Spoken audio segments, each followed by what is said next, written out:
Alhamdulillah. Assalamualaikum warahmatullahi wabarakatuh. இம்மாலை பொழுதும் உங்கள் நபிமொழிகளும் கருத்துக்களை கூற வந்தோம். قال رسول الله صلى الله عليه وسلم لا ضرر ولا ضرار.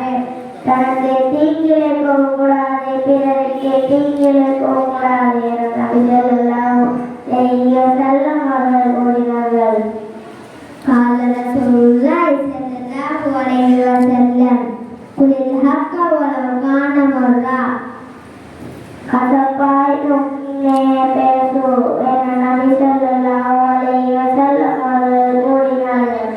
قال رسول الله صلى الله عليه وسلم من حسن إسلام المرء تركه ما لا يعنيه. ஒரு முஸ்லிம் தனக்கு சம்பந்தம் இல்லாததை விட்டு விடுவது இஸ்லாத்தில் சிறந்த காரியமாகும் என நபி ஸல்லல்லாஹு அலைஹி வஸல்லம் அவர்கள் கூறினார்கள். قال رسول الله صلى الله عليه وسلم طلب العلم فريضة على كل مسلم ومسلمة. கல்விக்கற்றை முஸ்லிமான ஒவ்வொரு ஆண்கள் மீது கடமையாகும் என நபி ஸல்லல்லாஹு அலைஹி வஸல்லம் அவர்கள் கூறினார்கள். قال رسول الله صلى الله عليه وسلم خيركم من تعلم القرآن وعلمه. குர்ஆனை தானே கற்று பிறருக்கு கற்றுக் கொடுப்பவரே உங்களில் சிறந்தவர் ஆவார் என நபி ஸல்லல்லாஹு அலைஹி வஸல்லம் அவர்கள் கூறினார்கள்.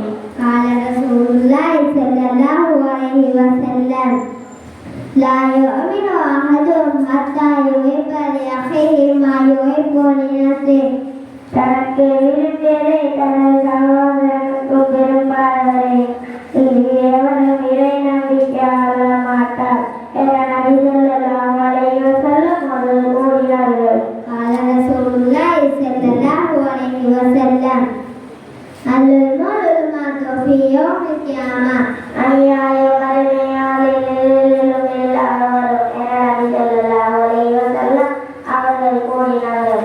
قال رسول الله صلى الله عليه وسلم الصلاة مفتاح الجنة.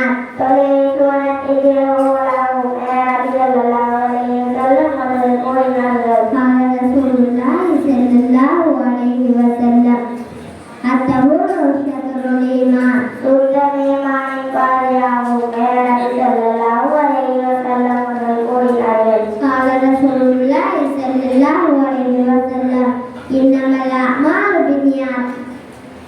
நிச்சயமாக எண்ணங்கள் அனைத்தும் செயல்களை